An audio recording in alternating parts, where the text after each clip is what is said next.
History books glorify generals, but bury monsters. Meet Jack Henson, the Civil War's most lethal sniper. Not a soldier, not a hero, a father armed with a .50 caliber rifle and a grudge so deep, the Union erased him. His weapon holds 100+ kills. His name holds a secret. This is the story they didn't want you to hear. Before we begin, like and subscribe to Retribution, because some truths aim to kill the Civil War's deadliest marksman wasn't enlisted. He was a Tennessee farmer pushed to the edge by an atrocity history books omitted. While Grant and Sherman dominated headlines, Jack Henson, a grieving father with a custom .50 caliber rifle, stalked Union troops with terrifying precision. His weapon still bears notches for over 100 kills. Yet his name vanished. Why? Because his truth exposes war's darkest reality. When war erupted, Henson was a wealthy landowner and slaveholder in Stewart counties between the Rivers District near Dover, a region named for its position between the Cumberland and Tennessee rivers, roughly 100 miles west of Nashville. Today, this area is part of the Land Between the Lakes Recreation Zone, transformed by TVA dams that flooded the valleys into Kentucky Lake and Lake Barkley. Henson clung to neutrality, prioritizing his plantation's survival over politics.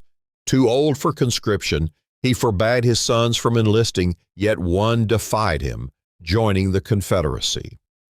These rivers were critical supply lines, prompting Washington to dispatch Ulysses S. Grant to secure them. Union forces captured Paducah, then targeted Fort Henry, a Tennessee River, and Fort Donelson, Cumberland River, the latter just miles from Henson's home. Fort Henry fell quickly, but Fort Donelson's three-day siege became a slaughterhouse, cementing Grant's rise and dooming the Confederate West. Amid the carnage, Henson maintained fragile neutrality until guerrilla raids near Dover provoked Union retaliation. By autumn, federal troops adopted a no-quarter policy against bushwhackers. Then, catastrophe. Jack's two sons, hunting unarmed, were seized by a patrol accused of guerrilla ties and executed without trial. As a warning, soldiers decapitated them and mounted their heads on Henson's gatepost. The atrocity shattered Jack's world. Outwardly, he played the subdued farmer. Privately, he plotted vengeance. Wealth funded his wrath. A master gunsmith built him a .50 caliber muzzleloader, a weapon of unmatched accuracy. He trained relentlessly, then stalked Fort Donelson's patrols, memorizing their routines. His first targets? The officer and sergeant who'd mutilated his sons. Henson's kills mounted. Union suspicion festered. Commanders ordered his arrest, but a local doctor negotiated a stay of execution.